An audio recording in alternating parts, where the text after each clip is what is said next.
ಜಮ್ಮು ಕಾಶ್ಮೀರದ ಪಹಲ್ಗಾಮ್ ಭಯೋತ್ಪಾದಕ ದಾಳಿಗೆ 1 ವರ್ಷ ಪೂರ್ಣಗೊಂಡ ಹಿನ್ನೆಲೆ ಹುಬ್ಬಳ್ಳಿಯಲ್ಲಿ ಕರಾಳ ದಿನದ ನೆನಪು ಮರುಕಳಿಸಿತು. ಶ್ರೀರಾಮ ಸೇನೆ ರಾಷ್ಟ್ರೀಯ ಅಧ್ಯಕ್ಷ ಪ್ರಮೋದ್ ಮುತಾಲಿಕ್ ಸಿದ್ದಾರೂಢ ಮಠದ ಆವರಣದಲ್ಲಿ ದಾಳಿಯಲ್ಲಿ ಮೃತರಾದವರಿಗೆ ಶ್ರದ್ಧಾಂಜಲಿ ಸಲ್ಲಿಸಿ ಭಯೋತ್ಪಾದನೆ ವಿರುದ್ಧ ಕೇಂದ್ರ ಸರ್ಕಾರ ಕಠಿಣ ಕ್ರಮ ಕೈಗೊಳ್ಳಬೇಕು ಎಂದು ಆಗ್ರಹಿಸಿದರು. ಆ ಕುರಿತು ಒಂದು ವರದಿ ಇಲ್ಲಿದೆ ನೋಡಿ. ಹೌದು, ಹುಬ್ಬಳ್ಳಿಯ ಸಿದ್ದಾರೂಢ ಮಠದ ಆವರಣದಲ್ಲಿ ಪಹಲ್ಗಾಮ್ ಭಯೋತ್ಪಾದಕ ದಾಳಿಯಲ್ಲಿ ಬಲಿಯಾದ ಅಮಾಯಕರಿಗೆ ಶ್ರದ್ಧಾಂಜಲಿ ಸಲ್ಲಿಸಲಾಯಿತು. ಶ್ರೀರಾಮ ಸೇನೆ ಕಾರ್ಯಕರ್ತರೊಂದಿಗೆ ಸೇರಿ ಪ್ರಮೋದ್ ಮುತಾಲಿಕ್ ಮೌನಾಚರಣೆ ಮೂಲಕ ಮೃತರಿಗೆ ಗೌರವ ನಮನ ಸಲ್ಲಿಸಿದ್ರು. ನಂತರ ಮಾತನಾಡಿದ ಪ್ರಮೋದ್ ಮುತಾಲಿಕ್, ಪಹಲ್ಗಾಮ್ ದಾಳಿ ದೇಶದ ಇತಿಹಾಸದಲ್ಲಿ ಕರಾಳ ದಿನವಾಗಿದ್ದು ಅಮಾಯಕರ ಬಲಿಯನ್ನ ಎಂದಿಗೂ ಮರೆಯಲು ಸಾಧ್ಯವಿಲ್ಲ ಎಂದರು. ದುಃಖಿತ ಕುಟುಂಬಗಳೊಂದಿಗೆ ಇಡೀ ದೇಶ ನಿಂತಿದ್ದು ರಾಷ್ಟ್ರವಾಗಿ ನಾವು ದುಃಖ ಮತ್ತು ದೃಢ ಸಂಕಲ್ಪದಲ್ಲಿ ಒಂದಾಗಬೇಕೆಂದರು.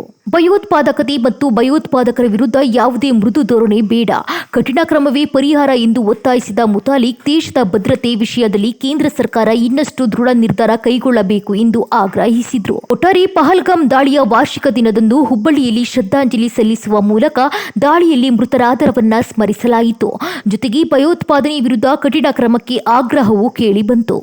ಏಪ್ರಿಲ್ 22, 2025ರಲ್ಲಿ ನಡೆದಂಥ ಭಯೋತ್ಪಾದನೆ ಘಟನೆ 1 ವರ್ಷ ಆಯಿತು.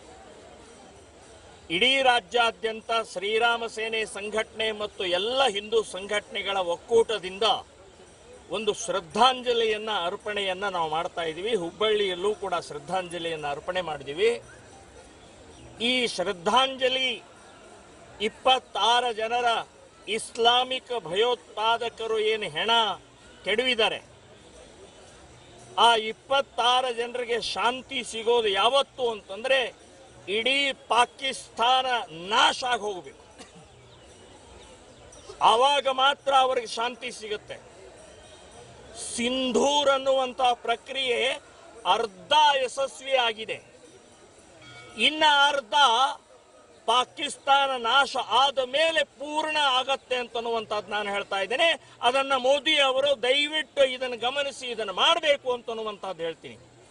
ಈ 26 ಜನರ ತಪ್ಪೇನು, ಏನು ಅಪರಾಧ ಏನು, ಅವ್ರು ಏನು ಮಾಡಿದ್ರು, ಇಸ್ಲಾಮಿಗೆ ಮುಸ್ಲಿಮರಿಗೆ ಏನು ಮಾಡಿದ್ರು? ವಿಹಾರಕ್ಕೆ ಹೋದಂಥವರನ್ನ ಹಿಂದೂ ಅಂತ ಕೇಳಿ ಗುಂಡು ಹೊಡೆದ್ರಲ್ಲ. ಸೊ ಇದು ಇಸ್ಲಾಮಿಕ್ ಮಾನಸಿಕತೆ ತೋರಿಸುತ್ತೆ.